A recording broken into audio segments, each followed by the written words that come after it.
Media mature का YouTube channel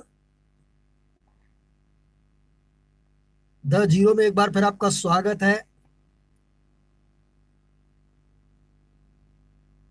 आप देख रहे हैं अपना लोकप्रिय कार्यक्रम अगेंस्ट पीएसएल लिमिटेड, एपिसोड 39 39। आइए साथियों, आज का कार्यक्रम शुरू करते हैं। और कार्यक्रम शुरू करने से पहले सभी साथियों को जानकारी दे दे कि जीरो चैनल पर दी गई किसी भी जानकारी पर यदि किसी भी व्यक्ति, समूह या समुदाय को किसी भी प्रकार की कोई आपत्ति हो तो संवैधानिक व्यवस्थानुसार निम्न ईमेल आईडी पर अपनी आपत्ति नोटिस देकर दी गई जानकारी की सत्यता के प्रमाण मंगवाएं। हमारी ईमेल आईडी है the zero news channel @gmail.com। अब आइए साथियों,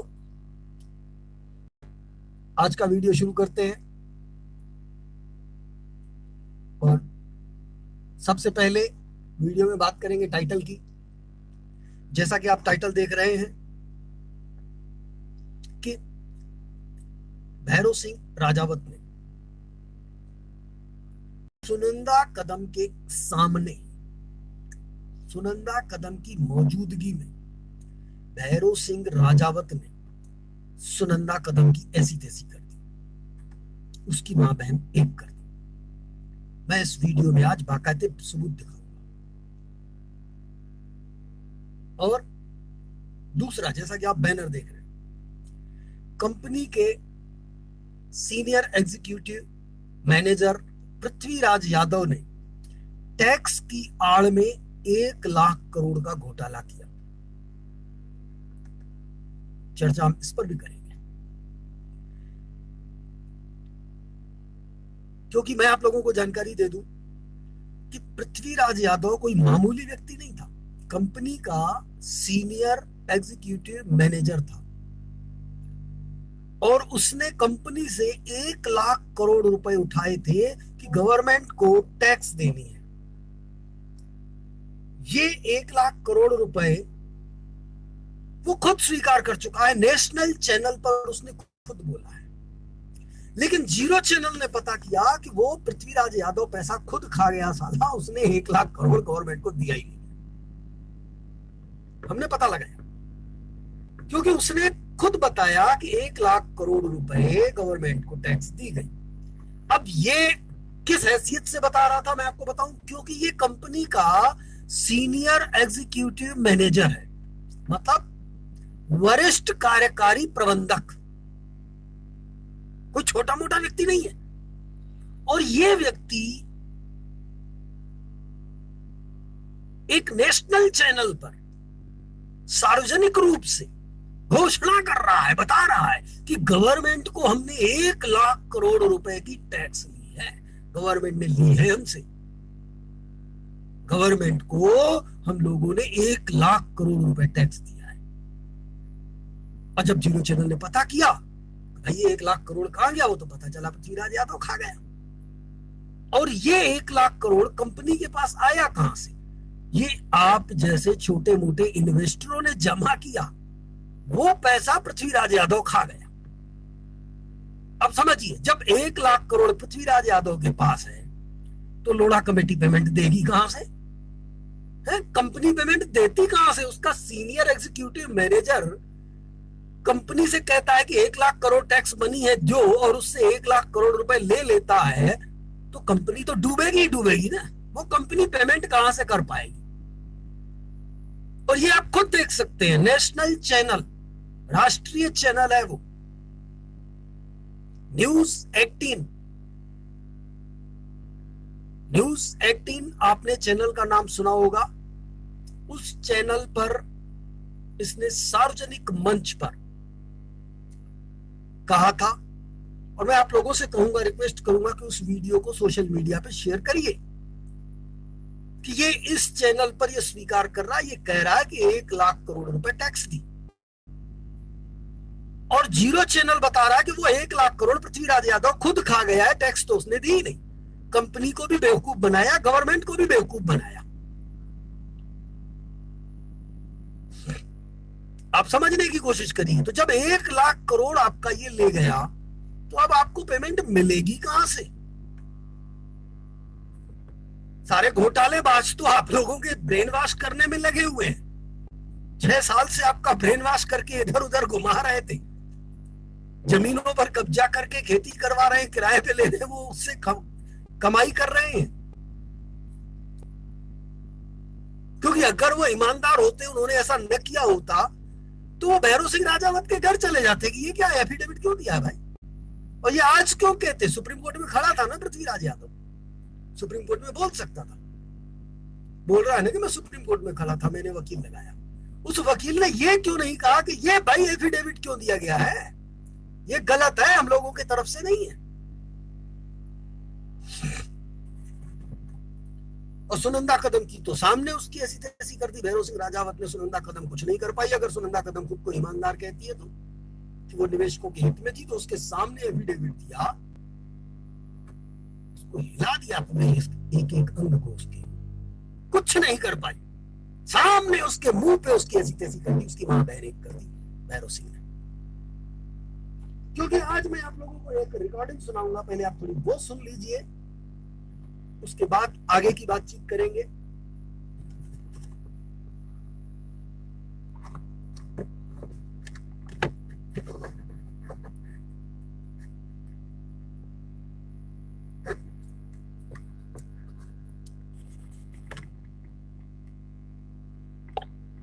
हेलो,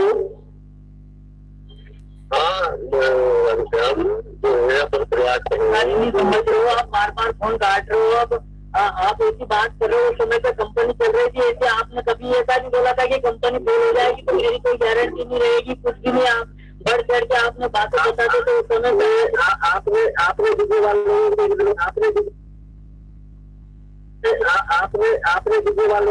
वाले मेरे तो सब लोगों के पैसे दिलवाए थे। हाँ, तो बस अब ये लोगों के पैसे उलझ गए तो आप कहाँ जाएंगे हम? बताओ, आप कंपनी फेल क्यों हुई?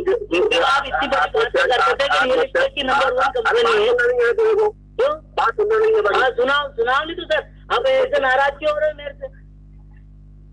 भैया तो बात इतनी लंबी, तो लंबी क्या करूँ? हम क्या करूँ? यहाँ लोग बात गाली गलौज करके जा रहे हैं रोज बाग, क्या करूँ? तो अब क्या करूँ फिर? मेरे पास में और कोई चारा ही नहीं है, या लोग बात मेरे को जान से मार देंगे।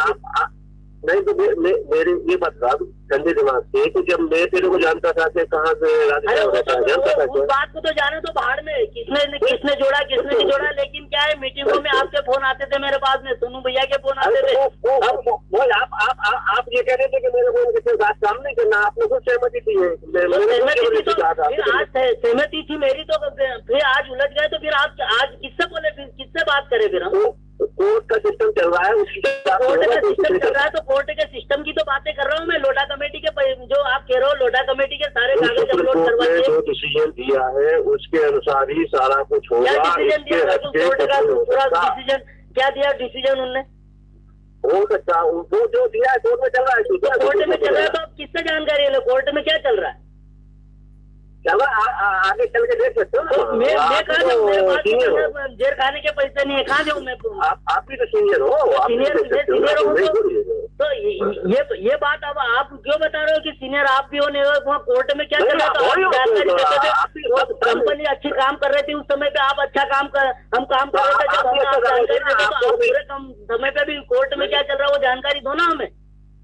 तो अभी पेशी है आज पेशी है, तो क्या चल रहा है क्या नहीं चल रहा है तो वो जानकारी दो ना। क्या जानकारी चल रही है कोर्ट की कह रहे हैं आप? तो कोर्ट में क्या हो रहा है? तो कोर्ट में हो रहा है, क्या हो रहा है? तो पैसे तो लोगों के मिल ही नहीं रहे, क्या चल रहा है कोर्ट में? फिर तो आप जाके देख रहे हैं। मैं क्यों जाऊँ? मैं कहाँ जाऊँ? तो हम क्यों जाए? क्यों? तो फिर क्यों? आपके कहने पे हमने सारा पैसा पल्स में जमा करवाया ना, फिर जाए? हमारे कहने से नहीं, हमारे कहने नहीं करवाया, हमारे कहने नहीं करवाया। आपके यहाँ कर्जू में आए हैं आप, कर्जू में भी आए हैं लोग, बात सब पहचानते हैं आपको। यहाँ कर्जू मेरे गाँव में भी आए हैं आप, उस समय पे 2002 में फिर कर्जू में क्यों आए थे? फिर कितने साल पहले आए थे? 2002 में आए थे आप? 10 साल पहले 2002 में आए। हाँ 2002 में आए थे, तो सब जानते हैं कि चौहान है। हाँ तो 2 में मैंने करवाए थे, जितनी सारी मेच्योरिटी हो चुकी है। तो रास्ता तो आपने दिखाया था ना यहाँ गांव में आके हमें। हाँ तो हो चुकी थी, मैंने जिनके खाते खुलवाने गया था तो 2002 तो रास्ता तो आपने दिखाया था नहीं कि इसमें बहुत अच्छा भविष्य है अपना। पैसा मिल गया, दोबारा अपनी मर्जी से किया है, तो उसके लिए क्या मैंने जो करवाया था वो। अरे तो रास्ता तो आपने बताया ना, एक एक दो बार आपने जब पैसे दिलवा दिए तो आप कितना फर्जी पड़ेगा। तो उसके लिए वही कह रहा हूँ, तो वही कह रहा था। तो वो आपने जो चलो उस समय का दिलवा दिया, तो आपने तो वो हमें सपने दिखाए थे कि बहुत अच्छा काम है, देखो ये पैसे मिल गए, मेरे द्वारा हुए थे, अब आप जो कर रहे हो इसका पैसा मिलेगा, तो आप फंस गए, तो आप कैसे निकलोगे इसका रास्ता। वही तो हम आपसे जानकारी ले रहे, कैसे रास्ता निकलेगा, पैसा फंसा हुआ लोगों का, तो अब कैसे निकलेगा वो उसके लिए प्रयास सब कर रहे हैं। तो प्रयास तो सर 2 फरवरी 2016 से चल रहा है ये प्रयास। तो उसमें टाइम लगेगा अभी। तो टाइम लगेगा तो कितना टाइम लगेगा? नहीं ये अब मैं नहीं बता सकता। तो आप नहीं बताओगे तो कौन बताएगा? ये अब कोर्ट में चल रहा है तो कोर्ट की जानकारी आप दो रखो ना वहाँ पे। क्या है वो KRK सिंह जी के कह रहा है कि वकील खड़ा है, तो सारी जानकारी जब आपके मित्र हो तो सारी जानकारी दो ना हमें कि ये चल रहा कोर्ट में। आपने सुनना, मैंने वो गाली नोट करी तो सुनना मैडम 2 फरवरी 2016 से करे, वो कह रही कि लीगल की लड़ाई कर रहे हैं, लीगल की लड़ाई कर रहे, तो लीगल की लड़ाई में कहाँ इज्जत मिल रहा है लोगों को? गाली गलौज तो नहीं करने चाहिए। गाली गलौज थोड़ी नहीं थी मैंने उनको। क्या बात कर रहे हैं? गाली गलौज का शब्द बताओ मेरे को। मैंने तो ये बोला कि आप ये संगठन वगैरह नहीं बनते तो अभी तक हम पैसा ले लेते कैसे भी सीनियरों से। संगठनों की आड़ में आपने गुमराह किया लोगों का, ऐसा बोला मैंने। और ऐसा भी बोला मैंने कि बिल्कुल आप अगर लीगल की लड़ाई कर रही हो तो सब लोगों का पैसा आना चाहिए खातों में ईमानदारी से। 5-5 हजार वाला चल रहा था, 5-5 हजार वाले जितने भी निवेशक है उनके सबके खाते में पैसा डलना चाहिए कि नहीं, ये बोला मैंने उनसे। कौन सी गाली गलौज करी इसमें?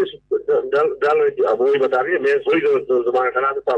चलो जो भी हो अपन उसके लिए देखते हैं शाम तक क्या होता है, फिर बात करेंगे। नहीं तो सर देखो, मैं तो आपका हाथ जोड़ के मैं विनती करता हूँ कुछ ना कुछ जल्दी से सोल्यूशन करवाओ। मतलब मेरे पास में कुछ रास्ता ही नहीं दिख रहा है। अब ये कुछ लोगों के आए तो आज बंदी थी, अब क्या है महीना भर हो गया, महीना से ऊपर हो गया, अब लोगों के खाते में पैसे नहीं आए, अब वो चढ़ाई अलग कर रहे हैं। मेरे को मैं आ जाऊँ वही मेरे को गोली मार देना, हो गया काम। आप तो गोली नहीं मारूंगा, पर यहाँ लोगों को समझा जाओ, गोली मारने से कुछ नहीं है। जैसे मीटिंग में आए थे ना 2002 में, ऐसा लोगों को समझा जाए कि भैया आपका कोर्ट में केस चल रहा है, आपका पैसा मिलेगा, अभी धैर्य रखना पड़ेगा। नहीं हमने थोड़ी खोला उसका खाता। किनका? मैंने थोड़ी खोला है। अरे तो आपने नहीं खोला था, तो आपने रास्ता तो हमने बताया था ना कि इसमें बहुत अच्छा भविष्य है। भविष्य है तो आपने खूब पैसा कमाया भी, तो कमाया तो आपने तो रास्ता दिखाया ना। 2002 में गाँव में आए थे तो रास्ता बताया, उस समय पे आपका आपने खाता खुलवा तो उनके सारे पैसे मिल गए, तो हमें पूरा विश्वास हो गया। मैं भी आया था अकेला, जोशी जी भी आए थे और गुप्ता जी भी आए थे। हाँ तो जोशी जी भी आए थे, गुप्ता जी भी आए थे, तो मेन सीनियर तो आप ही थे ना। तो मैंने जोड़ा था क्या? फिर वही बात है, जोड़ने वाली बात थोड़ी नहीं आ रही यहाँ पे। चलो आपको भैया केस जो अच्छा लगे मेरे को मार जो करना है। नहीं तो आप तो है ना, मेरे को कोई मारना नहीं है, आप पिता के समान हो, मेरे को कोई मारना नहीं है। मेरा एक ही आपसे हाथ जोड़ के निवेदन है कि मेरा हल जल्दी से करवाओ, कैसे भी करवाओ आप। लोडा कमेटी तो भरोसे रहेंगे तो लोडा कमेटी तो ऐसे दे रही पैसे, तो लोगों के खातेदारों में से केवल 9 लोगों के पैसे आए हैं। राधे श्याम की बात तो समझ नहीं, लोडा कमेटी देगी कोई होगा, कौन देगा? बनाओ ना आप। BBC यूनिट क्या कर रहे हैं? मेरा हाथ जोड़ के यही तो निवेदन है आप लोगों से कि भाई आप लोगों के वहाँ पे लोडा कमेटी के ऊपर दबाव बनाओ कि सभी के पैसे दो, ब्याज सही तो सारी संपत्तियां सीज कर लो। और जब इतनी सारी संपत्ति थी तो ब्याज क्यों नहीं मिल रहा है? नहीं तो अब ये यार कोर्ट दे रहा है, किसी कोई हो रहा है तो कोर्ट कहाँ सही साथ न्याय कर रहा है? कहाँ न्याय हुआ लोगों के साथ में? कोर्ट कह रहा तो आपको सुप्रीम कोर्ट में विश्वास नहीं है, आप पे हम विश्वास पूरा है ना। हमें तो आज भी आप पे विश्वास है, पर अब लोगों का कहाँ सही तरीके से पैसा है? जब लोडा कमेटी बनी तो लोडा कमेटी ने क्या पूरे पैसे दिए?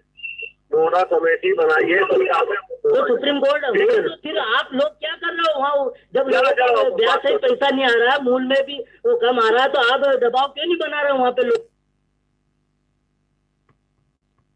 चलिए साथियों, बस इनकी इतनी ही बातचीत थी और अब हम चाहेंगे कि थोड़ा हम आज इनसे बातचीत कर रहे हैं।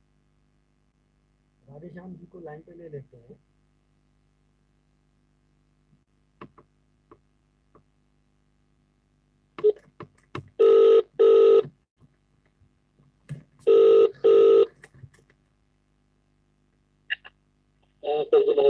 नमस्कार सर, नमस्कार। मीडिया मैच्योर के यूट्यूब चैनल 10 में एक बार फिर आपका स्वागत है सर। राधे श्याम विश्वकर्मा जी।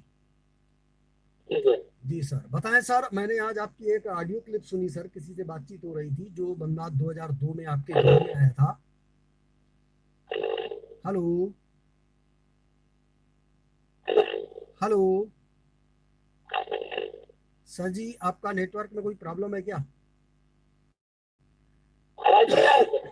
जी सर, अभी आ रही है जी। बीच बीच में आवाज बंद हो रही है आपकी। मैं काट के फिर से एक बार लगा के देखता हूँ सर।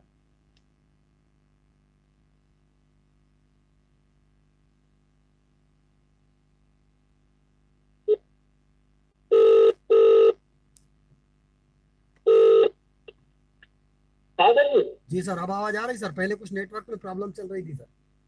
जी सर, आ रही है। जी सर, मैंने आपकी एक ऑडियो क्लिप सुनी सर, जिसमें आप किसी सीनियर से बातचीत कर रहे थे जो कि 2002 में आपके गांव में आया था।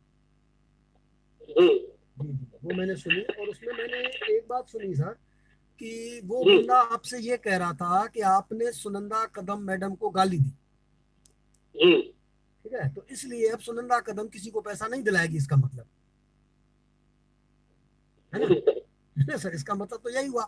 अच्छा, एक बात और उनको समझनी चाहिए कि भाई चलिए, आपने तो अभी गाली दी, अगर उसको अव्वल तो दी नहीं होगी सामने, क्योंकि वो किसी से बातचीत करती नहीं है, पर चलिए मान लीजिए अगर किसी ने आवेश में आकर के दी, जो भी उसके साथ गलत हुआ है, और इन सबको इतनी चिंता है सुनंदा कदम की, या सुनंदा कदम को खुद को अपनी इज्जत की इतनी चिंता है, तो आप लोगों से जो भी वार्ता हुई है, जो भी संगठनों के बारे में, वो सब 2018 के बाद। 2018 के पहले मैं समझता हूँ किसी ने भी किसी सीनियर से कोई सवाल तक नहीं किया। बस जैसा सीनियर बोल रहे थे वैसे ही कर रहे थे 18 तक। बिल्कुल सर। कोई पलट के सवाल नहीं कर रहा था। जब बोल रहा था चलो इधर चलना है, उधर चलते थे। जंतर मंतर चलना है, रामलीला मैदान चलना है, इधर चलना है, उधर चलना है। जैसा सीनियर बोलते थे वैसा कर रहे थे सभी जूनियर। ये तो 18 के बाद लोगों ने सवाल करना शुरू कर दिया, तो सीनियरों ने उल्टी रोड मुड़ गए, कभी कोई किधर कोई किधर, और फोन उठाना बंद, ये सब बंद। ये सब 18 के बाद हुआ है। 18 तक क्या कर रहे थे? ठीक है, अगर इतनी इज्जत इनको प्यारी थी, मान लीजिए चलिए कि सुनंदा कदम ईमानदार थी, ठीक है सर, हम मान लेते हैं चलिए कि जनलोक प्रतिष्ठान ईमानदार है, सुनंदा कदम ईमानदार है। अब ईमानदार महिला सेट कोर्ट में खड़ी है और निवेशकों की पैरवी कर रही है, और वहां पर आकर के भैरव सिंह राजावत एक एफिडेविट देता है कि कंपनी सभी निवेशकों का जो है, निवेशक थे ही नहीं, सभी ग्राहक थे, सब लोग प्लाट के लिए पैसा जमा करते थे, सबको प्लाट चाहिए होता है। 4.5 लाख हमारी संस्था के सदस्य हैं जिनको प्लाट मिल चुका है और वो लोग संतुष्ट हैं। इसके अलावा इनकी संस्था जो है वो कंपनी के 25% निवेशकों से मिल चुकी है और उनको प्लाट अलॉट हुआ है, वो भी प्लाट लेकर के संतुष्ट है। ठीक है, जब इसने ये सामने लिख करके दिया सुनंदा कदम को, और मान लीजिए, मैं मानता हूं सुनंदा कदम चलो ईमानदार थी, जनलोक प्रतिष्ठान ईमानदार है, तो ईमानदार महिला के सामने खड़े होकर के जहां पर वो निवेशकों की पैरवी कर रही है, उसके सामने वो एफिडेविट वहां पर देता है, तो इसने तो उस महिला की ऐसी तैसी सामने कर दी उसके सामने भैरव सिंह राजावत ने सेट कोर्ट में एफिडेविट दे करके सुनंदा कदम को तो वही नंगा कर दिया, पूरे कपड़े उतार दिए। अब शर्म थी उसको वहीं पर, तो भैरव सिंह राजावत को एक चाटा खींच के मारती और वहीं पर सेट कोर्ट में कहती कि ऐसा नहीं है। भैरव सिंह राजावत ने सुनंदा कदम के पूरे कपड़े उतार दिए सेट कोर्ट में, सिर्फ एफिडेविट नहीं दिया। एफिडेविट आपको दिख रहा है, एक्चुअल में अगर सुनंदा कदम ईमानदार है तो उसके सारे कपड़े उसने उतार के निर्वस्त्र कर दिया उसको सेट कोर्ट में, और ये कुछ नहीं करी वहां पर, कुछ कोई ऐतराज तक नहीं किया, यानी प्रसन्न थी उस दृश्य से। इसका मतलब ये हुआ, आप इसको एफिडेविट मानते हैं, बट ये एफिडेविट नहीं है, सिर्फ ये एक्चुअल में शपथ पत्र देकर के चीर हरण हुआ है सुनंदा माता का सेट कोर्ट में। अगर वो ईमानदार है तो, और वो बेईमान है तो फिर काहे का चीर हरण? फिर तो वो घर से ही चीर हरण करवा के आई होगी। ठीक है, उसको कोई फर्क नहीं पड़ना। बिल्कुल, क्योंकि अगर ईमानदार, ये लोग अगर ईमानदार कहते हैं तो मुझे बताइए कि सेट कोर्ट में एक ईमानदार महिला खड़ी है निवेशकों के हित के लिए, निवेशकों की पैरवी करने के लिए, और एक राक्षस आता है वहां, वो इस प्रकार का शपथ पत्र देता है। ये ठीक वैसा ही दृश्य है जैसा कि जो आपके महाभारत में दिखाते हैं, कौरव और पांडवों के बीच में जहाँ जुआ चलती है, द्रौपदी जी का हाँ और पांडवों का। हाँ, जहां पर इनका आपस में वो जुआ खेलते हैं और उसके बाद वो हार जाते हैं तो वो चीरहरण होता है वहां पर। ठीक वही सब हुआ इसका मतलब कि भैरव सिंह बिल्कुल सही है। राजावत ने दुर्योधन बन करके सुनंदा माता का चीरहरण कर दिया। वहां तो कृष्ण भगवान आए थे, उनके वस्त्र उनको उतरने नहीं दिए, लेकिन इसका तो किसी ने वस्त्र उतरने से रोका ही नहीं। यहाँ तक कि इसने खुद तक ने नहीं रोका, खुद तक ने नहीं आ भरी एक बार चिल्लाया नहीं कि मेरा वस्त्रहरण क्यों हो रहा है। हाँ, वो ऑब्जेक्शन लगाना था, उठाना था इनको। बिल्कुल वही ऑब्जेक्शन उठाना था ना सर। ये सिर्फ एक शपथ पत्र नहीं है, शपथ पत्र की आड़ में सुनंदा माता का वस्त्रहरण है। पूरा निर्वस्त्र कर दिया गया सुनंदा माता को सेट कोर्ट में खड़ा करके। और वहां उसने न तो खुद ऐतराज किया, न जनलोक के किसी पदाधिकारी ने ऐतराज किया, न जनलोक के किसी सदस्य ने ऐतराज किया। मुझे समझ में नहीं आता है कि उस पर इन लोगों को कोई आपत्ति नहीं है कि उनकी सुनंदा माता का वस्त्रहरण हो गया, चीरहरण हो गया पूरा। अब उसके बाद वो लोग पता नहीं किस मुंह से खड़े हैं। अरे हम ईमानदार हो तो ईमानदारी दिखाओ ना। आपको वहीं पर चिल्लाना चाहिए ना कि ये क्या कर रहे हो, हमारी इज्जत क्यों उतार रहे हो, ये एफिडेविट कैसे दे रहे हो, किसने तुमको कहा कि हमको प्लाट चाहिए। लेकिन ऐसा उसने कुछ भी नहीं किया। अपना पूरा वस्त्र हरण होने दिया, पूरी निर्वस्त्र हो गई और चुपचाप हंसते हंसते बाहर आ गई। ये दृश्य क्या, तो इनको वहां बुरा नहीं लगा, अब गाली सुनते हैं तो बुरा लगता है। भाई जो हुआ है हम तो वही दृश्य बता रहे हैं ना। कह दे सुनंदा कदम के ऐसा सेट कोड में नहीं हुआ है भाई, एफिडेविट नहीं गया है। कह दे कि एफिडेविट में ये नहीं लिखा है कि 4.5 लाख मेंबरों को प्लाट आवंटित हुआ है और वो खुश है, ऐसा नहीं लिखा है। बता दे कि भैरव सिंह राजावत ने ऐसा नहीं लिखा है कि वो 25% कस्टमरों से मिला है, वो प्लाट की पॉलिसी से संतुष्ट है, प्लाट उनको अलॉट हुआ है, वो खुश है, ऐसा नहीं लिखा है। बता दे। या ये बता दे कि वो सेट कोड में मौजूद नहीं थी उस समय, ये भी बता दे भला वाले। हाँ, उजागर करे ना इस बात। बिल्कुल। जब ये सब हुआ है और इसके अलावा अब मैं दूसरी बात करता हूं, चलिए पृथ्वीराज यादव की, AISO की। AISO भी बोलता है कि मैं सुप्रीम कोर्ट में था, चलो सेट कोर्ट में बोलता है नहीं था, सुप्रीम कोर्ट में था। उनका कहना है कि 2 फरवरी 2016 का फैसला उन्होंने करवाया, वो तो कहते हैं ना मंच से। तो मैं फिर भी यहीं पर भी कहूंगा कि इसका मतलब भंगू ने भी पृथ्वीराज यादव की मां बहन एक कर दी सुप्रीम कोर्ट में, वो चुपचाप देखता रहा, कुछ नहीं कर पाया। भाई अगर इतना था तो सुप्रीम कोर्ट में जब गया तो वहां पर वो भैरव सिंह के बारे में बोलता ना, प्लाट अलॉट भाई नहीं हुआ है, गलत है। और जो भंगू ने लिख के दिया है कि हमने इतनों को अलॉट किया, इनको पैसा देने की जरूरत नहीं है, ये भी गलत किया है, ये गलत है। यानी ऐसा न बोल करके, और पृथ्वीराज यादव अगर ईमानदार है तो पृथ्वीराज यादव की मां को नंगा कर दिया भंगू ने सुप्रीम कोर्ट में, कुछ नहीं कर पाया। हम समझ में आते कि यहाँ पृथ्वीराज यादव यार दमदार है। पृथ्वीराज यादव की मां को अच्छे से ठोक दिया सुप्रीम कोर्ट में, ये बोल करके उसने, भंगू ने क्या बोल करके कि भाई मैं किसी को पैसा नहीं दूंगा, मैंने प्लाट दे दिया। और ये सुन करके पृथ्वीराज यादव चुप, क्योंकि खुद बोल रहा है पृथ्वीराज यादव के मैं सुप्रीम कोर्ट में था। तो थे तो भैया, भंगू ने तो ये बोला ना वहीं पर, तो तुम्हारी माँ को तो वहीं पर उसने नंगा कर दिया ना। क्या उखाड़ पाए? तुम्हारी माँ को नंगा करने वाले का तुम कुछ नहीं उखाड़ पाए। दिलेरी के साथ वो आज IVY हॉस्पिटल में बैठा है। दम है तो जाओ, तुम्हारी माँ को नंगा करने वाले की गर्दन अलग करके दिखाओ। है दम पृथ्वीराज यादव में? अगर है दम, क्योंकि पृथ्वीराज यादव खुद कह रहा है ना, अगर मैं सुप्रीम कोर्ट में होता मैं वही गोली मार देता साले भंगू को। ये शब्द अगर देख लग में ये लिखा हुआ है तो क्यों नहीं किया इसने? मैं तो सुप्रीम कोर्ट में नहीं था, मैं तो सेट कोर्ट में नहीं था, मैं होता तो भैरव सिंह राजावत की वही फाड़ देता साले की। तो मैं तो नहीं था, लेकिन सुनंदा माता थी ना। पृथ्वीराज यादव सुप्रीम कोर्ट में था ना, क्या कर रहा था? उनकी मैया की ऐसी तैसी कर रहा था, उनके माँ के कपड़े उतार रहा था, तो वहां चुपचाप हंस रहे थे ये लोग। इसका मतलब अब आके जंतर मंतर पर बोलते हैं अरे तो सरकार ऐसी है वैसी है, या जीरो चैनल वाला गाली देता है। सही मायने में गाली किसने दी भाई? जब तुम्हारी माँ को नंगा किया तो उस बात का बुरा नहीं लगा, लेकिन जब वो चैनल पर प्रसारित होगा कि इसकी माँ की नंगी हो गई, अरे उसको भंगू ने कर दिया, तो तब बुरा लगता है कि ये तो अपमान कर रहा है, अभद्र भाषा है। जो काम किया गया वो काम अभद्र नहीं है क्या? तो काम करा था, सीधी सी बात है। वो इन लोगों को बुरा नहीं लग रहा है। जीरो चैनल यही कह रहा है भाई, चैनल का काम है सत्य को प्रसारित करना। मेरा मतलब नहीं है कि पैसा कौन खा गया, क्या खा गया, क्यों खा गया, क्या नहीं हुआ, क्या हुआ, वो एक अलग मैटर है। मेरा काम है सच दिखाना कि पैसा कहां से कैसे कैसे निकाला गया, कहां कहां रखा गया, कहां कहां जाता रहा, पैसा लाने के लिए क्या क्या प्रलोभन दिए गए, फिर पैसे वापसी तक जो लोढ़ा कमेटी ने ऑर्डर दिया या आज की तारीख में जो लोढ़ा कमेटी कर रही है वो कैसे कर रही है, क्यों कर रही है, कैसे भी कर रही है और क्यों भी कर रही है, क्योंकि कंपनी ने जो डाटा दिया है उस पर कर रही है काम। तो चैनल का काम है सत्य दिखाना, मेरे को सत्य दिखाने से कोई रोक नहीं सकता।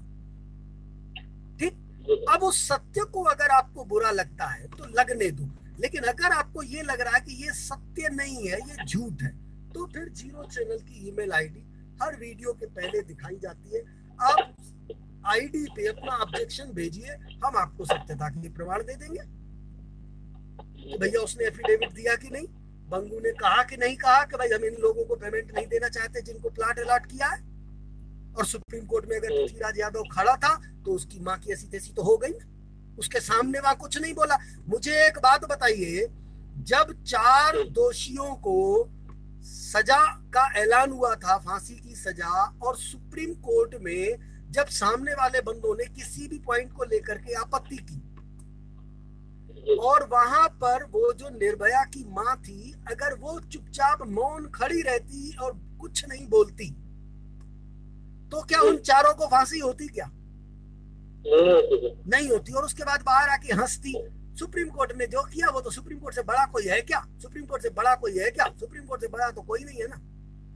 तो क्या होता फिर? तो समझो उसकी ऐसी तैसी तो कर दी ना। इसका मतलब वहां पर उसने आपत्ति, क्योंकि सवाल ये है कि ये बंदा भी आपको ये बोल रहा था कि सुप्रीम कोर्ट कर रही है। सुप्रीम कोर्ट में ये बोलेगा जाकर के कौन कि हमारे साथ गलत हो रहा है? वहां पर कोई बोलने वाला व्यक्ति चाहिए ना कि हमारे साथ गलत हो रहा है। हाँ, बोलने वाला भी होगा तभी वहाँ पे कोई ना कोई व्यक्ति वहां बोलने वाला चाहिए निवेशकों के तरफ से, जो वहां बोले कि हमारे साथ ये गलत हुआ है। ये आज तक अगर किसी ने बोला है तो उनको वो प्रमाण दिखा दो, जिसने सुप्रीम कोर्ट में ये लिख के दिया हो कि भाई भंगू ये कह रहा है कि इतने को प्लॉट अलॉट किया है, लोग जो प्लॉट अलॉट लेते हैं उनको पेमेंट नहीं दी जाती। इस पर किसी ने अगर आपत्ति की हो सुप्रीम कोर्ट में तो मुझे वो दस्तावेज दिखा दीजिए। उल्टा भैरव सिंह राजावत ये लिख के दे रहा है एफिडेविट में कि लोग खुश है, जबकि भैरव सिंह राजावत तो पीएससीएल कस्टमर एसोसिएशन बना करके गया था ना। उसको तो उल्टा आपत्ति करनी चाहिए ना कि सर प्लॉट अलॉट होता है, उससे कोई लेना देना नहीं, हमको तो पैसा मिलता है, इतना जमा करते हैं इतना मिलता है। तो ये तो बताया था सर लोगों ने। हाँ, लोगों ने बताया ना, लेकिन वहां पर इन्होंने लिखित में ऐसा नहीं दिया ना। पृथ्वीराज यादव ने भी नहीं दिया, सुनंदा कदम ने भी नहीं दिया। हाँ, वहाँ पे भी इनको ऑब्जेक्शन उठाना था। बिल्कुल सीधी सी बात है। तो सुप्रीम कोर्ट में ये ऑब्जेक्शन उठाना है ना कि अपने आप सुप्रीम कोर्ट से बड़ा कोई होता है क्या? बड़ा कोई होता है क्या? 6 करोड़ निवेशकों की तरफ से लड़ाई लड़ रहे थे, इनको ऑब्जेक्शन तो उठाना था ना। बिल्कुल सीधी सी बात है। इन्होंने ऐसा कुछ भी नहीं वालों ने ऑब्जेक्शन नहीं उठाया था। बिल्कुल, इन्होंने ऐसा कुछ भी नहीं किया, लेकिन अब इन लोगों को तकलीफ होने लगी है क्योंकि अब जीरो चैनल पे ये सच्चाई उजागर हो रही है। हकीकत यही है। सिर्फ इन लोगों को इस बात से कोई लेना देना नहीं है कि लोगों को प्लॉट अलॉट हो रहा है, दिख रहा है, पैसा नहीं मिल रहा है। इस बात से इन लोगों को कोई एतराज नहीं है। इन लोगों को दिक्कत ये आ रही है कि ये जो भी कुछ लोढ़ा कमेटी कर रही है जीरो चैनल पर, उसका विश्लेषण क्यों होता है? इनको तकलीफ इस बात से होती है क्योंकि अगर ये जीरो चैनल पर विश्लेषण नहीं होता तो शायद लोढ़ा कमेटी अभी आज की डेट में पेमेंट बांटती ही नहीं। बिल्कुल नहीं होता। ये बहुत लंबा समय खिंच जाता, 40 साल अभी और लटक जाते, तो उसके बाद कौन मांगता? कोई कुछ नहीं मांगता। क्या प्लॉट अलॉट है क्या नहीं है, उससे कोई लेना देना ही नहीं होता उस समय, क्योंकि पैसा मांगने वाले लोग ही नहीं रहते ना भाई। अब 40 साल बाद कौन रहता? हम खुद खत्म हो जाते। सीधी सी बात है, सब खत्म हो जाते और सबसे बड़ी कीमत चुकाते एजेंट। आधे से ज्यादा एजेंट और मर जाते, कईयों के पूरे परिवार बर्बाद हो जाते। मर जाते सर, उनको तो निवेशक मार डालते। सीधा सी बात है, मार डालते। सीधी सी बात है कि आज इन लोगों ने माहौल ऐसा बना के रखा था एजेंटों को मरवाने का। वो तो क्या है, आपके माध्यम से इनका राज खुला तो थोड़ी इजाजत आई, तो हमने कंप्लेंट की तो इनकी हक्की बच्ची उड़ गई। बिल्कुल, उसी के बाद ये लोग अब जागे भाई अब क्योंकि मैटर इतना गंभीर हो गया कि आखिर अगस्त का जो पैसा है वो गायब कहाँ हो गया, तो उस बात से मतलब किसी भी संगठन ने उसके बारे में मतलब कार्रवाई नहीं की, नहीं कर, सीधे सा कंपनी को घेरना ही नहीं चाहते ना सर, क्योंकि कंपनी के खिलाफ इतना बड़ा सबूत है कि अगस्त 2014 का पैसा कंपनी ने किसी भी संपत्ति में नहीं लगाया, किसी भी बैंक में जमा नहीं किया। बिल्कुल सही है, क्लियर, मैं डंके की चोट पे कह रहा हूं, कोई भी व्यक्ति ये साबित कर दे, जीरो चैनल को फांसी पे चढ़ा देना। कहीं पर भी तो ये लोग कंपनी के खिलाफ केवल ये एक मुद्दा लेकर के नहीं जा रहे हैं कि चलो भाई पैसा बाद में ठीक है, जो भी है चल रहा है, अगस्त का पैसा कहाँ गया, कैसे दर्शन करा दो, रिकॉर्ड, बस वो रिकॉर्ड दिखा दो कि पैसा कहाँ गया।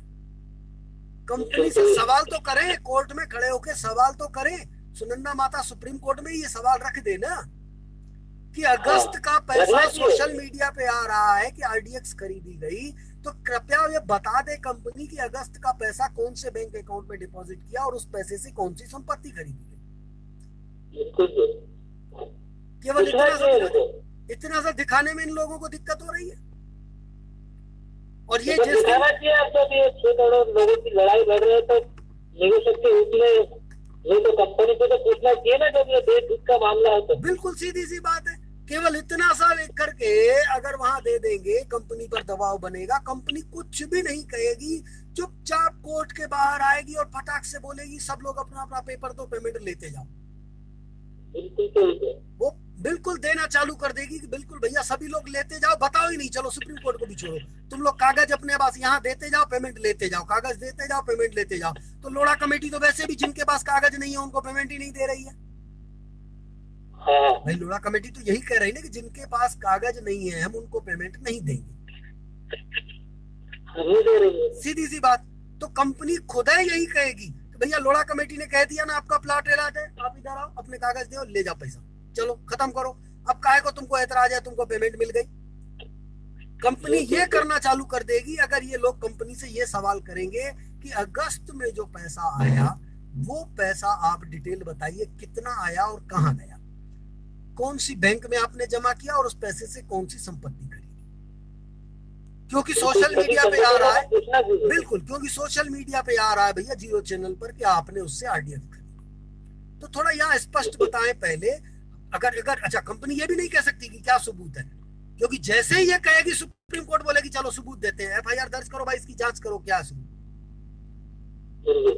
ये कहेगी ही नहीं, क्योंकि कंपनी भी जानती है कि ये आरोप थोड़ी लगा रहे हैं, ये तो सवाल कर रहे हैं कि पैसा कहाँ गया। तो कंपनी ये कभी नहीं बोलेगी, कंपनी का वकील दिमाग लगाएगा कि अगर ये बोल दिया तो फट से एफआईआर दर्ज हो जाएगी, क्योंकि सुप्रीम कोर्ट में आरोप तो लगते ही नहीं है ना, आरोप तो सेशन कोर्ट में लगते हैं, सुप्रीम कोर्ट में तो अपील होगी या पीआईएल होगी, आरोप के लिए तो एफआईआर दर्ज होगी और केस लोअर कोर्ट में चलेगा। तो जब आप खुद ही बोल रहे हो क्या सबूत है, तो भैया वो तो पुलिस का काम है, चलो एफआईआर दर्ज करवा देते हैं, वो सबूत ले आएंगे, क्योंकि एफआईआर दर्ज करने के बाद ही सबूत खोजे जाते हैं, पहले खोजने की जरूरत नहीं है ऐसे मामले में। तो यह कभी नहीं पूछ सकती कंपनी कि क्या सबूत है। मैं आपको खुला बता दूं, कंपनी अगर एक बार खड़ी होकर कोर्ट में बोल दिया ना कि इसका क्या सबूत है, तो सीधा भैया ये सबूत तो स्टेट गवर्नमेंट का काम है पेश करना, यानी स्थानीय पुलिस का। पुलिस से कहा जाएगा इसके बारे में सबूत, तो पहले तो एफआईआर दर्ज करो, बाद में सबूत ढूंढो। बिना एफआईआर दर्ज किए सबूत काय को ढूंढोगे?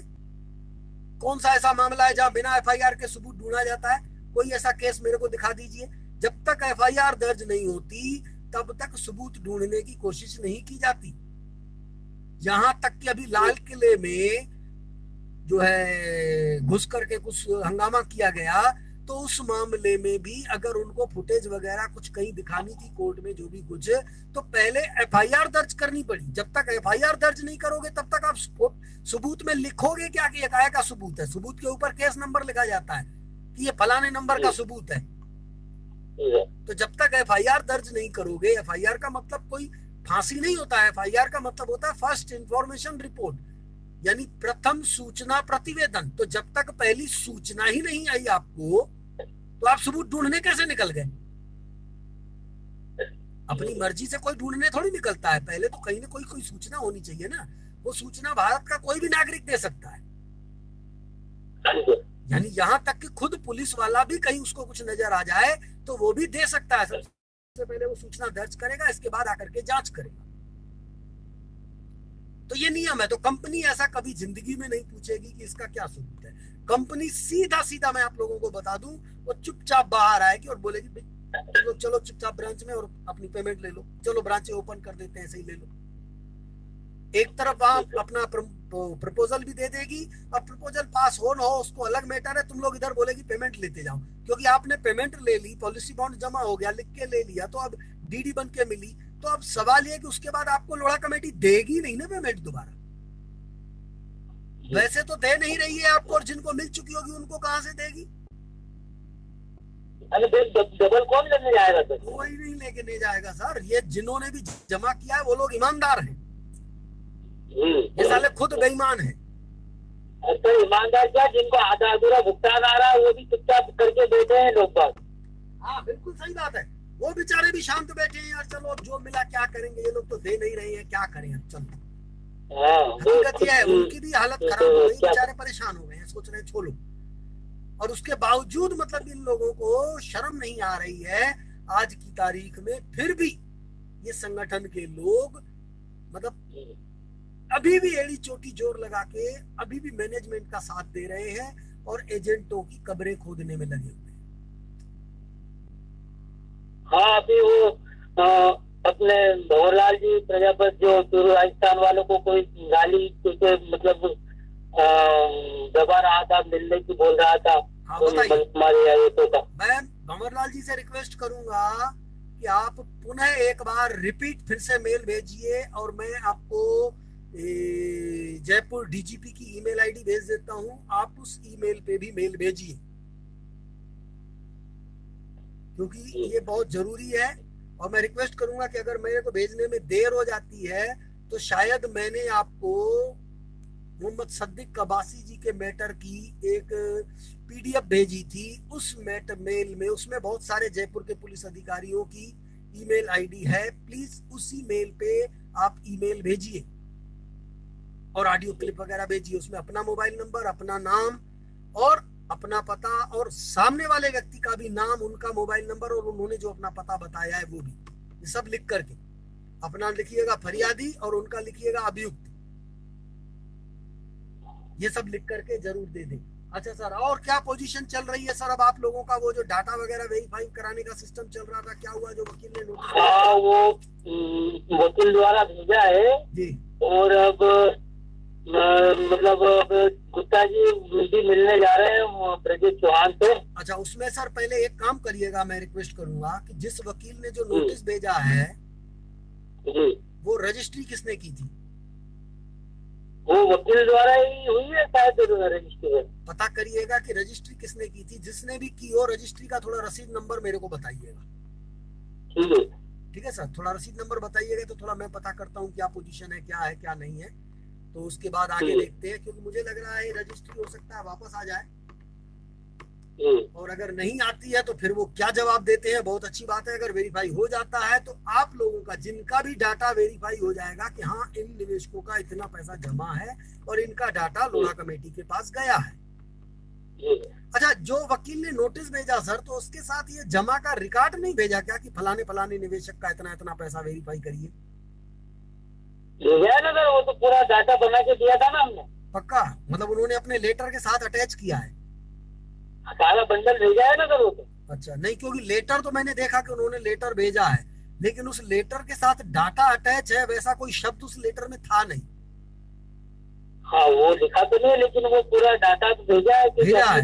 चलिए, बहुत अच्छी बात है, बना के दिया था उनको, वो सारा भेजा है। चलिए, भेजा है तो बहुत अच्छी बात है सर, कि अगर वो भेजा है तो वहां से वो डाटा वेरीफाई होकर के आएगा, तो कम से कम आप लोगों को पेमेंट हो जाएगी और सब लोगों को देखने को भी मिलेगा कि देख लो ये कैसे पेमेंट हो गई। ठीक सर, क्योंकि वहां से वेरीफाई हो जाएगा, इसके बाद सीधा वकील ही खुद ही नोटिस भेज देगा उसको भी, लोढ़ा कमेटी को, तो भैया ये कंपनी ने डाटा भेज दिया है, लिख दिया है कि इन्होंने आपको भेजा है, आप पेमेंट मत दीजिए, आप वेरीफाई करिए कि कंपनी ने जो बताया है वो सच बताया है कि नहीं, यानी आपके पास वो डाटा है कि नहीं, ये लोग भुगतान के पात्र हैं या नहीं। ठीक है। फिर वो लोढ़ा कमेटी बताती है तो ठीक है, नहीं बताती है तो भी आपका डाटा आप समझिए पक्का हो गया, क्योंकि आपने लोढ़ा कमेटी को सूचना दे दी। आप जब चाहें तब कंज्यूमर कोर्ट जा सकते हैं। ठीक है। आपको फिर कुछ नहीं कह सकती कंपनी, वो ये आपका लोढ़ा कमेटी की प्लॉट अलॉट है, ये है वो है। भैया जब कंपनी ने डाटा हमको दिया था कि आपको आपके लिए सौंपा है लोढ़ा कमेटी के लिए, तो आपने उस समय मुझे क्यों नहीं बताया कि ये डाटा नहीं है? सीधी सी बात है। और अगर वो कह देती है कि हाँ ये डाटा है और आपको भुगतान मिलेगा जब चालू होगा आगे की बड़ा अमाउंट तब मिलेगा, जैसे ही वहां से वो डाटा का रिकॉर्ड आता है मेरे को दीजिए, 24 घंटे के अंदर आपको पेमेंट मूलधन मिलेगा। मैं क्लियर बता दूं सर, अभी ब्याज क्यों भूल जाइए, ब्याज के लिए बाद में कंज्यूमर कोर्ट जाना पड़ेगा, लेकिन मूलधन आपको उसी समय मिल जाएगा जिस दिन लोढ़ा कमेटी आपके डाटा को वेरीफाई करेगी कि हाँ ये डाटा उसके पास है और आप भुगतान के पात्र हैं, भुगतान जब मिलना होगा तब मिलेगा। बस इतना लिख के दिया और आपको भुगतान मिलेगा, चिंता मत करिए। जी सर, और कोई जानकारी लेना चाहेंगे, जानकारी देना चाहेंगे सर, कोई संदेश देना चाहेंगे किसी भी निवेशक को? आपका आशीर्वाद ही चल रहा है, आपका आशीर्वाद के उधर थोड़ा सा हमारा है सर। आशीर्वाद ऊपर वाले का है, बस एक दूसरे को सब दुआएं दीजिए कि जिससे सर ऊपर वाले से ज्यादा आपका है सर, क्योंकि आप इस मैटर में नहीं आते तो शायद ही मैं तो मेरी स्वयं भी आत्महत्या कर लेता। नहीं सर, ऐसी कोई बात नहीं और ऐसा दिमाग में सोचिए भी नहीं। ऊपर वाला अब तो नहीं है सर, अब तो आपका इतना आशीर्वाद हो गया है कि अब तो क्या है कि जिन्होंने हमें मारा उनको छोड़ देंगे हम। नहीं, हम लोग तो बस एक दूसरे के साथ कंधे से कंधा मिला करके खड़े हैं। आशीर्वाद ऊपर वाले का है, हम लोग एक दूसरे को सर इतनी हिम्मत देना आज के इस युग में, कलयुग में इतनी हिम्मत देना मामूली बात नहीं है। मतलब आप एक भगवान के रूप में ही हमारे लिए आए हो आप, क्योंकि इन बेईमानों का आज आपने इसका हमारे सामने खोल के रख दिया। अब हम क्या इनके सीने पे चढ़ के अब इनसे सारा उगलवाएंगे कि 1983 से लगा के 22/8/2014 तक का सारा डाटा जो हमें कहा है कंपनी का सारा हिसाब किताब। बिल्कुल नहीं सर, भगवान होता है, हम लोग तुच्छ प्राणी हैं, लेकिन चिंता मत करिए, हमें सफलता जरूर मिलेगी। रूप में आता है वो, साक्षात मुकुट पहन के थोड़ी में आता है। पर चिंता मत करिए, फिर हम लोगों को अब सफलता मिलेगी और ऐसा कुछ भी नहीं सोचना है। बिल्कुल बिल्कुल सर, आपके आशीर्वाद से सफलता एक ना एक दिन मिलेगी। क्योंकि क्या है कि बेईमानों की अब क्या है सच्चाई उजागर हो चुकी है। बेईमानों ने जो 1 सितंबर 2012 को एजेंटों को बर्बाद करने का और कंपनी को बंद करने का जो प्लान बनाया था वो सारा फेल हो चुका है इनका। जी बिल्कुल बस, और इसी में एक कील और आगे ठोकनी है कि जो भी बेईमान लोग हैं, आप लोग जिनको जानते हैं और वो किसी भी कंपनी से रिलेटेड पर्सन हो, आज की तारीख में किसी से भी रिलेशन उनका है, तो आप उनके सताए हुए लोगों को एकत्रित करिए और उनको कंज्यूमर कोर्ट के लिए तैयार करिए, ताकि वो लोग कंज्यूमर कोर्ट आए। उसका बहुत बड़ा लाभ मिलेगा सर। आप लोग इसको हल्के में ले रहे होंगे, लेकिन इसका लाभ बहुत बड़ा मिलने वाला है। और एक बात और एविडेंस के रूप में एकत्रित करिए, किस प्रकार की मैं आप लोगों को बता दूं कि जैसे Brajesh Chauhan senior executive manager था, लेकिन कल अदालत में ये आकर के डिनाई करेगा कि मैं सीनियर एग्जीक्यूटिव मैनेजर नहीं था। तो इसके प्रमाण कहां से आएंगे? कुछ जुगाड़ करिए कि क्या ऐसा कोई एविडेंस मिल पाएगा, क्योंकि आप जो लोग किताब वगैरह छपी हुई रहती है या कोई कार्ड छपा हुआ रहता है, उसको कोई वैलिड नहीं है, उसको नहीं माना जाता, क्योंकि वो कोई भी व्यक्ति छाप सकता है, कहीं पर भी छपवा सकता है। तो इसको अगर कंपनी छाप करके और कंपनी आज खड़ी हो जाए और कंपनी बोल दे तब तो ठीक है, कोई दिक्कत नहीं है, लेकिन कंपनी ऐसा बोलेगी नहीं और ना ही कंपनी दिखेगी सामने।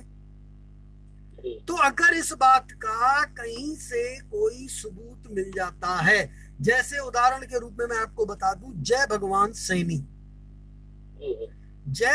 सैनी ने एक बार अपने वकील के माध्यम से कुछ लोगों को 75 लाख रुपए के मानहानि दावे का नोटिस भेजा था, जिसमें उसके वकील ने खुद लिखा है सीनियर एग्जीक्यूटिव मैनेजर। भाई जय भगवान सैनी सीनियर एग्जीक्यूटिव मैनेजर। इसके बाद फिर भंगू के इशारे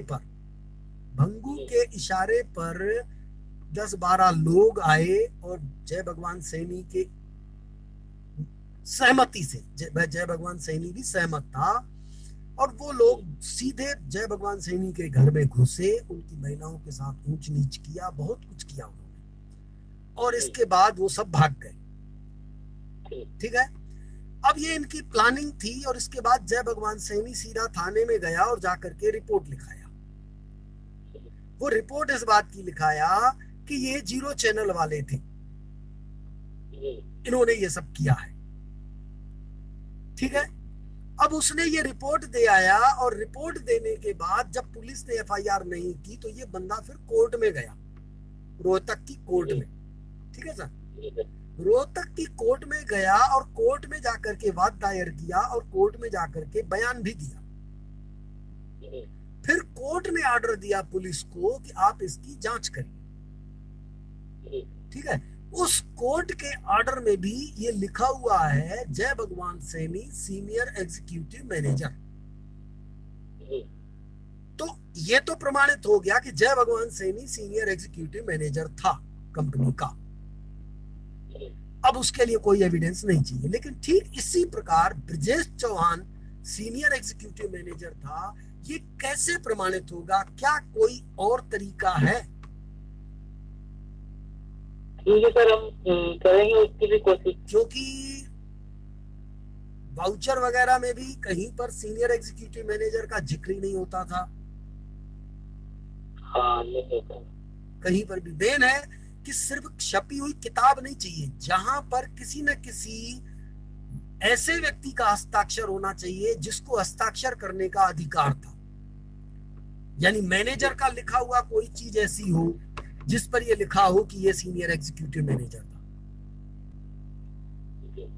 तो ये काम बनेगा। या उसके खुद के सिग्नेचर कहीं। अच्छा, आप लोगों ने लीगल नोटिस सौंपा था शायद इसको? सर, लीगल नोटिस हमने तो बाय पोस्ट से भेजा था, वहाँ कहाँ गए? अच्छा, चलिए, क्योंकि अगर यही कोशिश करते कि आप लोग सीनियर को लीगल नोटिस दे देते और उससे पावती ले लेते, उससे लिखवा लेते कि पद अपना लिख दो, कौन से पद पर। लिखने का तो बिल्कुल मतलब डिनाई करता है, लिखता तो ही नहीं हो। नहीं, पावती देता ना। अच्छा, उस दिन सर पार्क में शायद किसी प्रिंट पे आप लोगों ने दी थी, हस्ताक्षर है, पर वो उसमें वो निदेशक लिखा है, उसमें निवेशक लिखा है खुद। हाँ, बोलो सीनियर ईएम थे ना, लिखो ना सीनियर एग्जीक्यूटिव मैनेजर थे। निदेशक लिखा है उसमें, ब्रजेश चौहान। हमको क्या मालूम कि निवेशक थे, तुमने निवेश किया कि नहीं किया? सीनियर एग्जीक्यूटिव मैनेजर थे। खैर चलिए, ये देखिए, सीनियर एग्जीक्यूटिव मैनेजर तो आप भले साबित न कर पाएंगे, लेकिन इस बंदे ने कमीशन प्राप्त की है, तो ये तो पता चल जाएगा ना इसके बैंक अकाउंट से कि सर इसने कमीशन काहे की प्राप्त की है, इसने कितना बिजनेस किया। चलो, ये निवेशक था तो इसको काहे का पैसा मिला, इसने कौन सा पैसा जमा किया था कंपनी में जो इसको पैसा मिला है था? इसका बैंक अकाउंट चेक किया जाए। हाँ, वो तो हो जाएगा कंज्यूमर कोर्ट से, क्योंकि कोर्ट में सर ज्यादा दिक्कत नहीं होती है, क्योंकि आप लोगों को पुलिस कहती है कि इसका सबूत ले आओ, उसका सबूत ले आओ। कोर्ट जानते हैं क्या कहती है, चाहे कोई भी कोर्ट हो। मैं कहता हूँ ये तो कंज्यूमर कोर्ट है, पर चाहे क्रिमिनल कोर्ट होती या सिविल कोर्ट हो या हाई कोर्ट हो या सुप्रीम कोर्ट हो, वो कभी ये नहीं कहती कि आप सबूत ले आओ। वो कहती है आपके पास सबूत है तो दो, नहीं है तो ये बताओ सबूत कहाँ है, उसका पैसा जमा करो, हम सबूत मंगवा देते हैं। भाई पैसा इसलिए बोलती है कि हो सकता है आप लोग झूठ बोलते हो। कोर्ट में कोई टाइम नहीं लगता। जैसे हम लोग बैंक में आरटीआई लगा रहे थे ना, और बैंक कह रही थी कि हम थर्ड पार्टी को नहीं बताएंगे, ठीक है, लेकिन कोर्ट में मामला हो तो कोर्ट में कहिए सर ये इनका बैंक का रिकॉर्ड मंगाया जाए, इनका इस बैंक में खाता था, मंगाया जाए कि इनके कितने खाते थे और अगस्त में कितना जमा हुआ है। तो कोर्ट इसके लिए कह रही है कि बैंक वाले फुर्सत थोड़ी है कि इधर आएंगे, ठीक है। इसके लिए कोर्ट कहती है कि भाई एक काम करो, पहले तो बैंक जिस कर्मचारी को इधर भेजेगी उसकी एक दिन की तनख्वाह आप यहाँ जमा करो। कोर्ट अपने से कहती है, बैंक मांगे ना मांगे वो अलग बात है। कोर्ट अपने से कहती है कि वो बैंक का कर्मचारी है, वो बैंक में काम करने के लिए, ऐसा नहीं है कि रिकॉर्ड लेके कोर्ट में आए।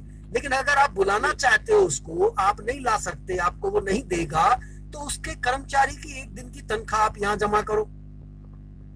उसके आने जाने का खर्चा, क्योंकि वो पैदल तो आएगा नहीं, अपनी गाड़ी में आएगा तो पेट्रोल खर्च, और अगर ऑटो वगैरह में आता है तो उसका खर्च वो मुझसे पूछ लेंगे कि काहे में आया है, कितनी तनख्वाह है, उसको उसका पैसा वापस दे देंगे, उतना उसको देंगे, आप उतना जमा करो। यानी लगभग मान के चलिए 500, 700, 1000 रुपए। तो वो 1000 रुपए आपसे अदालत जमा करवाएगी और इसके बाद बैंक को नोटिस भेजेगी और बैंक आकर के वहां अपना पूरा रिकॉर्ड लिखित में एफिडेविट के साथ पेश करेगी कि भैया ये रिकॉर्ड है इनका, ये सब है, साबित हो गया। अब उसके बाद ये जो आपने खर्च किया, ये खर्च आप चाहें तो स्टेट गवर्नमेंट से भी ले सकते हैं और चाहें तो आप सामने वाली पार्टी से भी ले सकते हैं, क्योंकि आपको खर्च नहीं करना है। आपको खर्च सिर्फ इसलिए करवाया गया क्योंकि हो सकता है बैंक में पैसा जमा हो, इसलिए। लेकिन बैंक में जमा नहीं है यानी आप सही हो गए, तो आप उस खर्च के लिए बोल सकते होगे। अब सर देखिए, जो हम कह रहे थे वही सच निकला। तो ये मैंने जब झूठ बोला नहीं, तो ये सच जो सबूत आपके सामने आया, इसका खर्चा मैं क्यों करूं? ये राज्य सरकार का हक है, तो कोर्ट ऑर्डर करेगी कि ये खर्चा आपको दिया जाए और वो आपको मिलेगा पूरा। लेकिन पहले हमको देना पड़ता है। तो कोर्ट के नियम अलग है। कोर्ट के नियम ये नहीं होते हैं कि तुम सबूत लाओ, ढूंढो, ये करो, वो करो।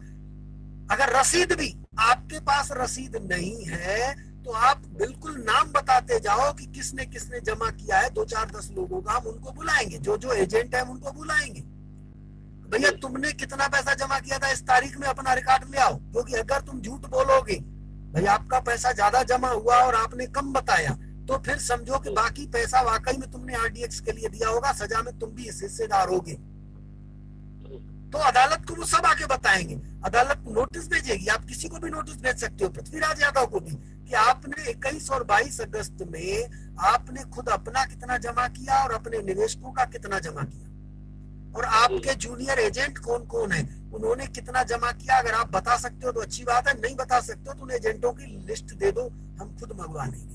ये सारा रिकॉर्ड अपने आप आ जाएगा कोर्ट में। धैर्य रखें, चिंता की बात नहीं है।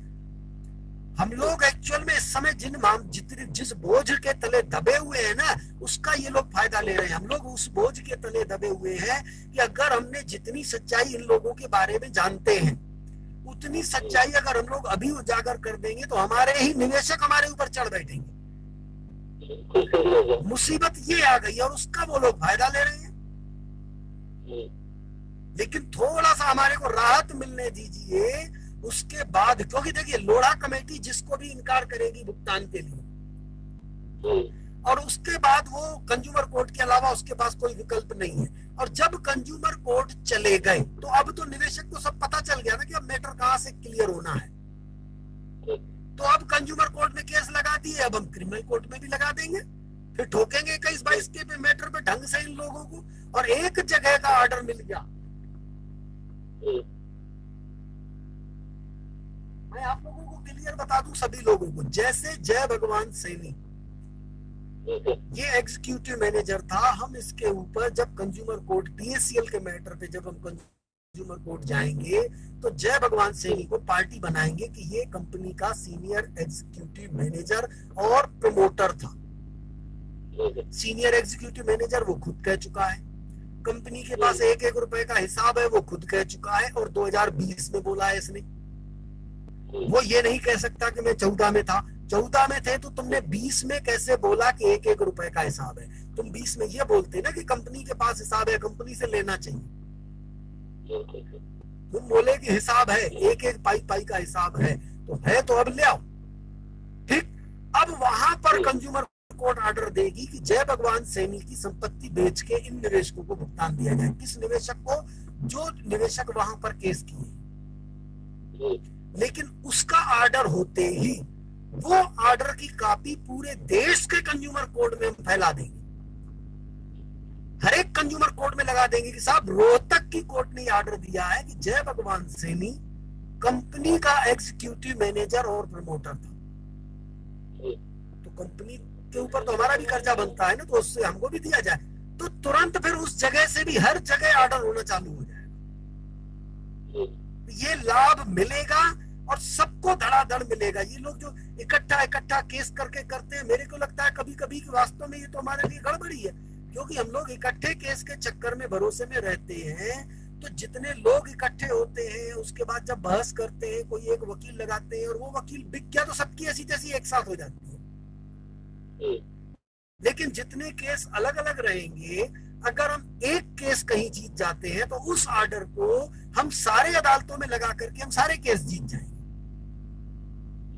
लेकिन अगर हम कहीं एक जगह हार जाते हैं तो उस केस से हम पिंड छुड़ा लेंगे, हमारा कोई मतलब ही नहीं है, क्योंकि वो हमारा केस थोड़ी था भाई, वो तो हमारा था ही नहीं ना, हमारा क्या लेना देना उस केस से। तो ये लाभ मिल जाता है, यानी कोई व्यक्ति उनसे डायरेक्ट समझौता कर लेता है और जानबूझ के खुद को हरा देता है तो हम लोग उससे पिंड छुड़ा लेंगे, हमारा तो मतलब ही नहीं है। तो ये इस प्रकार की तैयारी करनी है हम लोग। अगर कंज्यूमर कोर्ट जाएंगे तो इससे इन लोगों को समझ में आएगा और कंज्यूमर कोर्ट के ऑर्डर के बाद एफआईआर भी आसानी से हो जाएगी। फिर हम इन जो भी जितने भी ये प्रमोटर हैं उन सबके खिलाफ एफआईआर भी करेंगे। साहब ये लोग देखिए ये ऑर्डर हो गया, अब तो ये डिफाल्टर हो गया, इनके खिलाफ एफआईआर की जाए, 420 का मुकदमा कायम किया जाए। तो ये सब होगा। बस आप लोग कोशिश करिए इनके जितने भी एग्जीक्यूटिव मैनेजर हैं आप लोगों के उनका प्रूफ ढूंढिए, और इसके अलावा ये पीएससीएल से रिलेटेड जितने भी सीनियर हैं वो आज की तारीख में अगर किसी भी कंपनी से कहीं रिलेटेड हैं और उस कंपनी में किसी भी प्रकार की कोई गड़बड़ी है तो उनके इन्वेस्टरों को कंज्यूमर कोर्ट लाने के लिए प्रेरित करिए। बस सफलता निश्चित तौर पर समझिए कि हमारी बहुत करीब है। चलिए सर, आपका बहुत बहुत धन्यवाद, आपने जो अपना कीमती समय दिया इसके लिए धन्यवाद। शुभ रात्रि, जय हिंद, जय भारत।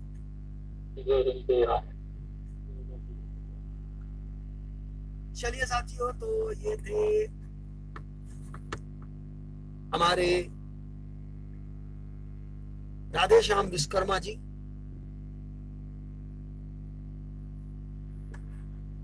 जिन्होंने आज किसी एक सीनियर से बातचीत करी जो उनके गांव में उनको समझाने आया था, और वो ये कह रहा था कि मैंने जब तुमको समझाया उस समय जो तुमने पैसा जमा किया उसका तो भुगतान तुमने ले लिया, अब बाद वाले से मेरा कोई लेना देना नहीं। एक हिसाब से उनका कहना ये सच भी है, सही भी है कि बाद में जो निवेश किया उससे उनका कोई मतलब नहीं है। लेकिन सवाल ये है कि राधेश्याम उससे ये कहा बोल रहा था कि ये तुमने पैसा जमा करवाया, ये पैसा हमको दो। वो तो ये कह रहा था कि भाई जिस सोने के चम्मच को तुमने सोने का चम्मच बोला था वो आज पीतल का क्यों निकला। लेकिन वो बोले नहीं, मैंने तो 3 साल पहले बोला था। अरे तो चम्मच वही है ना, चम्मच नहीं बदला गया है, वो पीतल का क्यों निकला, थोड़ा इसके बारे में मंथन तो करो। गलती भी हो सकती है, चलो आपसे भी गलती हो गई, लेकिन अब सवाल ये कि उसका आगे क्या करें, कुछ तो करें। लेकिन जवाब इस तरह से सुप्रीम कोर्ट देख रही है ना, जो होगा सुप्रीम कोर्ट से होगा। सुप्रीम कोर्ट में जाकर के बताना पड़ेगा कि साहब कंपनी हमको कहती थी कि 1 लाख जमा करो तो 5 साल में इतना मिलेगा, 6 साल में इतना मिलेगा, 7 साल में इतना मिलेगा, 10 साल में इतना मिलेगा, 15 साल में इतना मिलेगा। ये बोलने वाले लोग चाहिए ना। ये आप क्या सोचते हो कि दूसरी, तीसरी, चौथी, 5वीं, 8वीं या 10वीं रैंक वाला बंदा जाकर के सुप्रीम कोर्ट में बोलेगा? अगर ऐसा बोलने लगेगा 8वीं रैंक या 10वीं रैंक वाला, तो पूरे देश में पीएससीएल में 10वीं रैंक वाले कितने बंदे थे? इतने लोग सुप्रीम कोर्ट में एंटर कर पाएंगे? आप सब लोग मिलकर के सुप्रीम कोर्ट को पूरी सच्चाई से अवगत क्यों नहीं कराते हो भाई? कोई वकील लगा करके फैसला चलो बाद में, पहले कम से कम अवगत तो करा दो। एक पिटीशन लगा करके केवल इतना अवगत करा दो कि हम सुप्रीम कोर्ट को ये बातें बताना चाहते हैं निवेशकों के संबंध में। फैसला बाद में करना, पहले आप सुन लो कि कंपनी क्या बोलती थी, कंपनी का क्या सिस्टम था, कितना पैसा लेती थी, कितनी कमीशन देती थी, कितना वापसी रकम देती थी, और एजेंट निवेशक से ऐसा क्यों बोलता था कि आपका धन सुरक्षित है। वो इसलिए बोलता था क्योंकि कंपनी कहती थी कि हम आपके पैसों से जमीन खरीदते हैं। इसी को रियल एस्टेट का कारोबार बताया जाता था, न कि जमीन ग्राहक को दी जाती है। तो ऐसा लिख करके एफिडेविट जारी करके एक पिटीशन के रूप में सुप्रीम कोर्ट में ये लोग क्यों नहीं दे रहे हैं? समझ इनको ये क्यों नहीं आ रही है?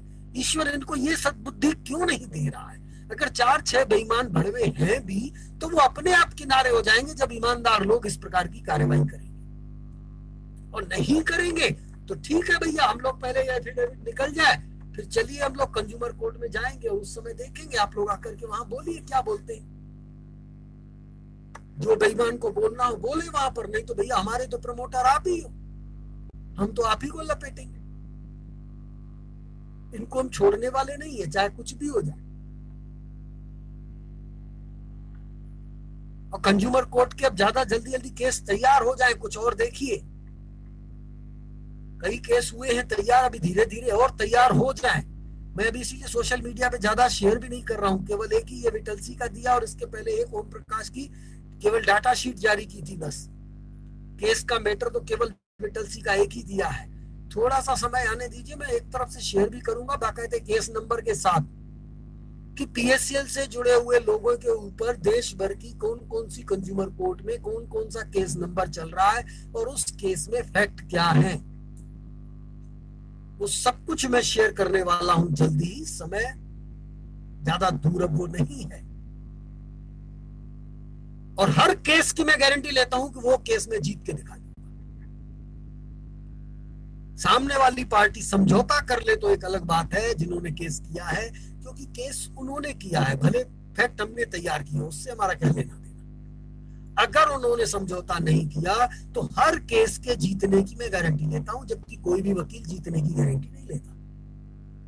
लेकिन मैं जीतने की गारंटी लेता हूं, तो मैं कोर्ट का ऑर्डर लेकर के दिखाऊंगा। क्योंकि मेरे को जो दिमाग में जो मेरा लक्ष्य है वो ये है कि हम तो केवल ये मतलब कहीं पे निगाहें कहीं पे निशाना होता है ना, वो सिस्टम है यहाँ पर। हम तो ये अन्य कंपनियों को आड़ में उन लोगों के ऊपर जो केस कर रहे हैं, एक्चुअल में हम उनको दिखाना चाहते हैं कि जो पीएससीएल का मैटर आएगा वो इससे भी डेंजर आएगा। हमारे पास बहुत सबूत है इसके मामले में, और सबूत हम किस तरीके से रख रहे हैं वो तरीका इनको इस केस से पता चल जाएगा। सबसे बड़ी बात ये है कि जो मेरा फैक्ट बन के आएगा जब कंज्यूमर कोर्ट में, और जिस दिन ये कंज्यूमर कोर्ट में उपस्थित होंगे उस दिन मेरा फैक्ट इनको जब हाथ में लगेगा, और फिर जब वकील करने जाएंगे तो इनसे वकील कहेगा 50,000 लगेगा इसकी फीस।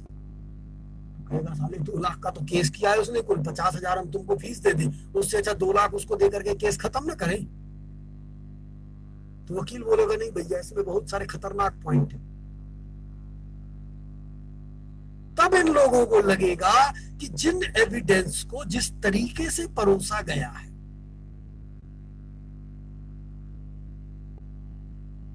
उसकी कीमत इन लोगों को बाद में चुकानी पड़ेगी, भंगू बचाने नहीं आएगा। मेरा मकसद यही है, इसलिए ज्यादा से ज्यादा संख्या में जल्द से जल्द कंज्यूमर कोर्ट में उतरिए, देर मत करिए। क्योंकि ऐसा नहीं है कि आपने आज केस हमको बनाने के लिए दे दिया, पैसा दे दिया और परसों केस लग जाएगा। अभी आपका नंबर आने में ही बहुत समय लगेगा, क्योंकि बहुत सारे लोग अभी पेंडिंग लिस्ट में चल रहे हैं।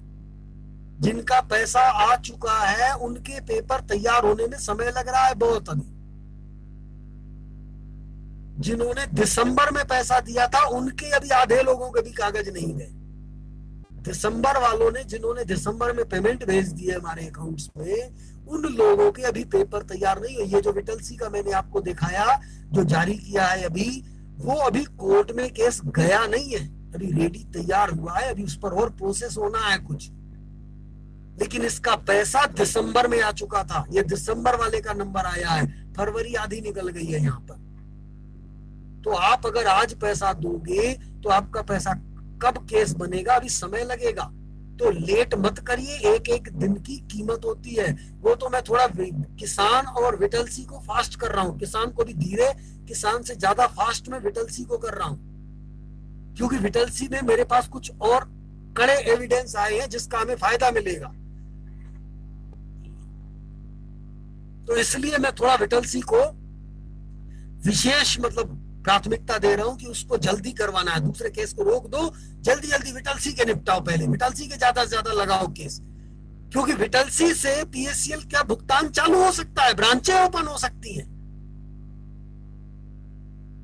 केवल 200 शहरों में केस लग जाएं विटलसी के, अब देखिएगा क्या स्थिति उत्पन्न होती है इससे।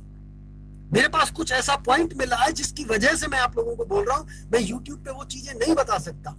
विटलसी से आप लोगों को क्या लाभ मिलने वाला है आप लोगों को पता ही नहीं है, क्योंकि विटलसी के ही आप लोग एजेंट थे। जिस निवेशक का पैसा लोढ़ा कमेटी आज दे रही है, देने के लिए सुप्रीम कोर्ट ने कहा है, उस निवेशक से जो एजेंट पैसा लेकर के आया वो विटलसी का एजेंट था। यानी निवेशक से पैसा विटलसी ने लिया था। आप समझिए, तो इससे क्या लाभ मिलने वाला है ये मैं बाद में बताऊंगा। बहुत फायदा है, इसलिए विटलसी के ज्यादा केस लगे, क्योंकि विटलसी ऑलरेडी पूरे देश में थी। एक बार किसान आपको पूरे देश में नहीं मिलेगी, लोटस पूरे देश में नहीं मिलेगी, लेकिन विटलसी पूरे देश में थी। जहां जहां पीएससीएल की ब्रांच, वहां विटलसी थी, क्योंकि आप जो भी फील्ड वर्कर थे वो सब विटलसी के थे, और कस्टमर से पैसा फील्ड वर्कर लेता था। ये लाभ मिलेगा तो वो आप लोगों को लेना है। इसी के साथ हम आज का कार्यक्रम समाप्त करते हैं। शिवरात्रि, गुड नाइट, जय हिंद, जय भारत।